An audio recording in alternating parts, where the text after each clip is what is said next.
Well, hey there, neighbor. It's me, Angie. Come on in here. Guess where I am? Can you guess? I'm sitting at my front door with it wide open, waiting on you to drive up. Come on. I hear the cars. I hear you coming. Come on in here. We have a lot to talk about. Now, as you're arriving, it's not raining. Yay! But I do have to tell you, it rained so bad last night from about 6 p.m. to 2 a.m. this morning. A lot of that time we were under a tornado warning. And in counties north of me, there were tornadoes sighted, and I think one did touch down, but I don't know exactly the damage. I haven't turned the TV on this morning. But as of the news last night, there were tornado sightings, but we only had the warning and the high winds. I have some limbs down in my yard, things like that, but no damage. But anyway, when something like that happens, I used to not, I could sleep right through a thunderstorm, always. My siblings, when we lived at home and I would just sleep, they would try to wake me up and say, "Oh, it's raining, aren't you scared?" And I would say, "Leave me alone, let me sleep." I mean, I could get my best sleep when thunderstorms were going on. But now that I'm in a wheelchair, I tend to be more observant. I wouldn't say afraid, because I'm really not afraid. I just have to pay attention to what's going on more. I have a safe place here at the house that I go into when we have such weather. And I did have to go there last night. And thank goodness James was home last night, that he was here with me and I wasn't by myself. Which that makes a difference for me too. As far as the way I feel. If he's here, I feel I'm a lot more calmer than when he's not here, because I'm having to make those decisions and realizing that if something happens, that I'm by myself and who am I going to get in touch with? You know, things like that. But it doesn't bring enough fear upon me that I would have to have someone come over every time that it rained or got bad. I mean, whatever's going to happen is going to happen. I know a lot of you don't believe that, but I can't control the weather. And when you have thunderstorms and tornadoes and hurricanes, anybody that's ever went through that, you know that Mother Nature is going to do what she wants to do, and there's no controlling it. You just have to get to a safe place and say your prayers or whatever you need to do, that everything will be taken care of. And, you know, material things can be replaced, but it's the people that get hurt or maybe not make it through the storm that is the tragedy. Now, I know people don't want to lose their property, and it has to be heartbreaking to lose everything you have in a tornado or a hurricane. But I know those people. I've heard several of them when they would interview them on TV say, "Yes, I've lost everything, but we will rebuild." But I'm so thankful that my family is okay, that everyone in my neighborhood is okay. So just remember that. And I know you do. I know you do, neighbor. Anyway, on a lighter note, the sun is shining today. It is about, I would say, 70 something, 73, 74 degrees right now. My irises are blooming. I have daylilies that's blooming. I would get out in my yard and ride around in my wheelchair, but since it rained so heavy last night, I do not want to get stuck out in my yard and wait till 7 o'clock this afternoon for James to come rescue me, because I'm stuck in my wheelchair. So I'm not going to do that. But anyway, what a difference a day makes. I mean, it was raining cats and dogs last night, and now the sun's shining. It's amazing. It makes me feel so good when the sun's shining and everything, the birds singing, my wind chimes are going. I mean, it's just amazing. And James is going to fill up my hummingbird feeders pretty soon. And I hope to film them, because last year I had 30 or 40 hummingbirds that would come in my front of my house to the hummingbird feeders. And I just love to sit out here, like on my front door, have it open, or get out on my porch and just watch them. I just love to watch the hummingbirds. They're just amazing to me. How they can just fly up and just eat, just fluttering around. It's just amazing.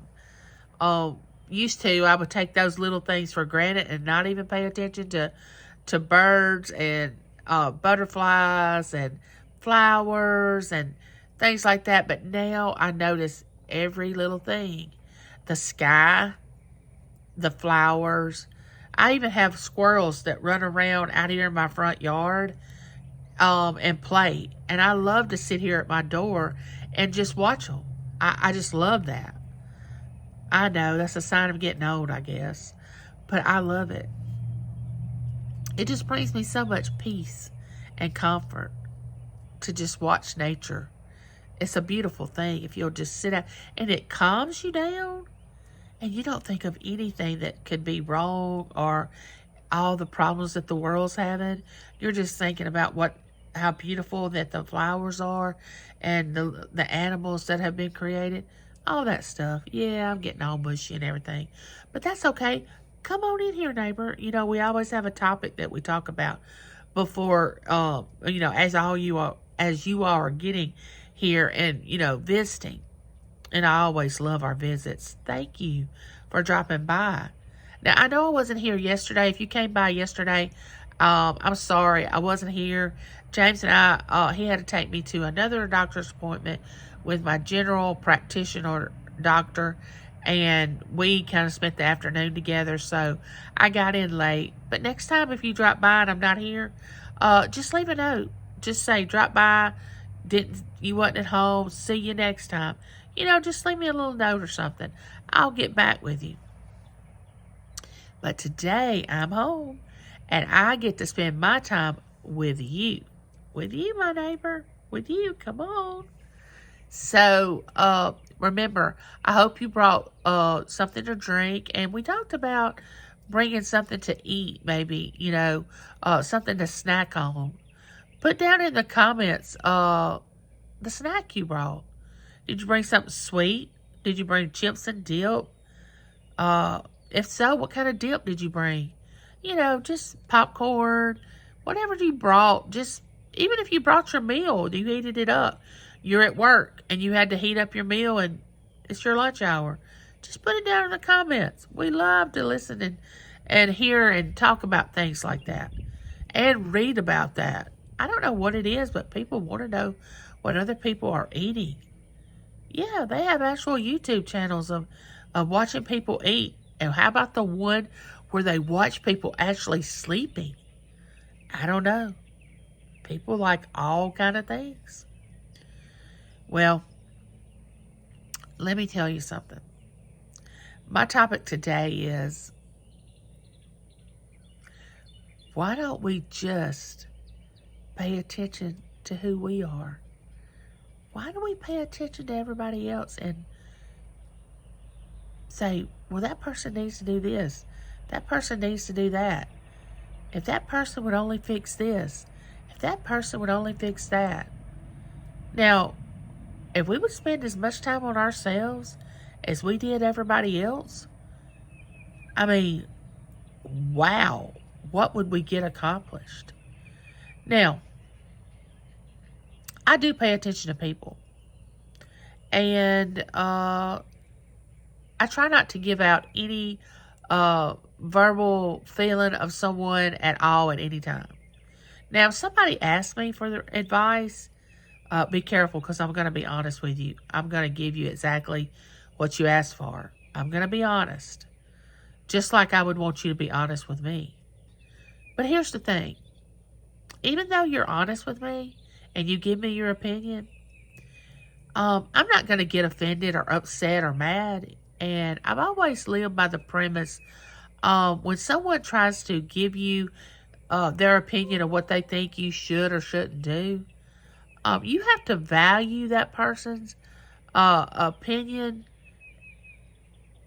in order to get offended.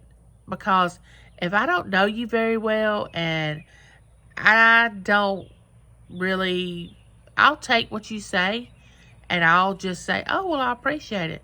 But as far as you offended me, I have to really have known you for a while and trust you, and you and I are friends. And normally, a lot of my friends can't offend me. I wish they were here to tell you that. And even James, I mean, he's never really upset me by anything that he has said to me on a personal level, because, and I don't use that as saying that I'm prideful. I just know who I am. I know what I believe. I know what I already look like. Nobody has to tell me. I look in the mirror every day. So I critique myself more than anybody would. So that doesn't matter to me if you want to tell me, oh, you need to wear your hair this way, or you need to wear less lipstick, if you need to wear a different color. I mean, that's your opinion. I like certain things, and I'm going to do it that way. You do you, and I'll do me. And that's why we all get along here at my house when all my neighbors come over, because I allow them to be who they are. Now, of course, I'm not going to have any conflict between my neighbors in my house. I'm not going to have any drama. We can discuss anything we want to, as long as we are friendly, courteous, respectful. We can discuss anything. But when there becomes drama, no, we can't do that. Because you know why? We're all adults here. There's no need for us to have all that. We should be able to sit down, regardless of what our views are, even if we disagree on things, our political view, if we disagree, we should say, okay, we'll agree to disagree. I don't believe what you think about it, and you don't believe what I think about it, but we can still be friends. I can do that. Now, whatever your political view is, that's you. I'm fine with it. As long as you don't push it on me, because I'm not going to push my political view on you. Now, if you ask me what it is, I may or may not tell you what it is, depending on where we are. And not that I'm trying to be, that I'm ashamed of it or anything, but I don't know. When you start talking about political issues, some people being immature, they lose it.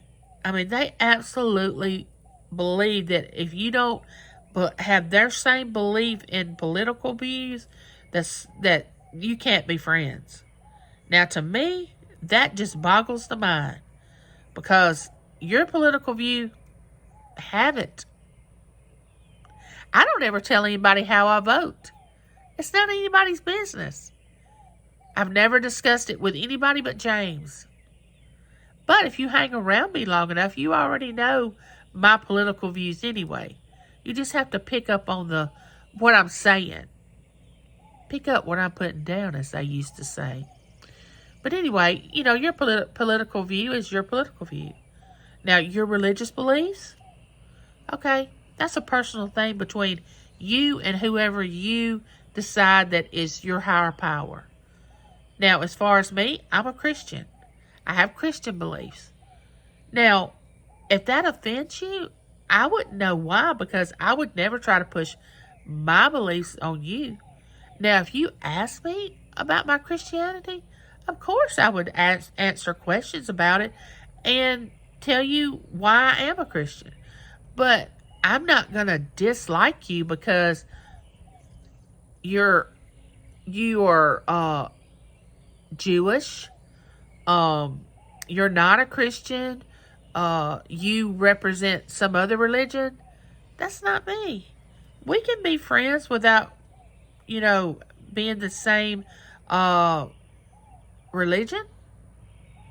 And anyway, if you think about it, religion is man-made, So you can religiously watch TV. You can religiously shop. You can religiously eat. So when we talk about religion, it's a choice that people make that makes them want to better themselves. That's what religion is supposed to do, is to make you want to better who you are on the inside.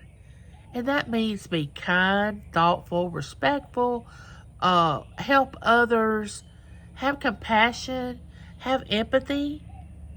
I mean, that's what finding out who you really are means.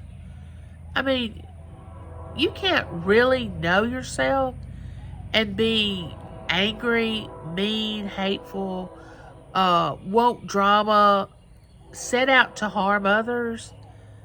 I mean, you can't really say that you're at peace with yourself when you do all those things. And if you can, please let me know how that's possible. I'm not saying that in an ugly way. I just really want to know if you think that's possible. I mean, what we've talked about today, about being who we are, let's just take the mask off and just see what people think about us with the mask off. Because a lot of people walk around and they don't ever let people know who they really are, how they really feel. They pretend to be this, pretend to be that. They even talk phony and act phony, and then you have some people that only want to be around people that they think have money or they think are popular. That's not me. I like all my neighbors. I'm inclusive. Just come on in. Come on in here. And if any of my other neighbors treat you ugly, then we're going to have a talk, because we're all accepted here at my house. It's Me, Angie, accepts everyone. So, with that being said, neighbor, you put down in the comments how you feel about, number one, tell what you brought over today to share with everyone, the meal you brought, some snack. You didn't have to bring a whole meal. If you brought something to drink, tell it. If you brought a snack, please tell. Then the next thing is, answer the question, are you being the real you, or do you still feel like you have to wear a mask? I mean, don't wear that old nasty mask. Just pull it off and let people see the real you. If you've been hurt, that's a way to heal. If you have a different personality than anybody else, well, my goodness, maybe someone will just be intrigued with that personality and ask questions. But just be your authentic self. And if you don't know who that is, start trying to figure it out. Yes, start saying to yourself, well, what do I like? What do I like to do? Who do I like? How do I feel about religion? How do I feel about politics? How do I feel about people in general? Just answer those questions. What's my favorite color? What's my favorite day of the week and why? What's my favorite song? Just figure out who you are. And when you meet someone, be that person. Greet them with a smile. Speak to them. Ask them how they're doing. And with that being said, neighbor, like, share, subscribe. Don't forget, subscribe to It's Me, Angie. And please ring that bell so you'll know the next time that we're going to be meeting here at my house and enjoying each other's company and sharing and talking and just spending the afternoon together. But until then, neighbor, bye.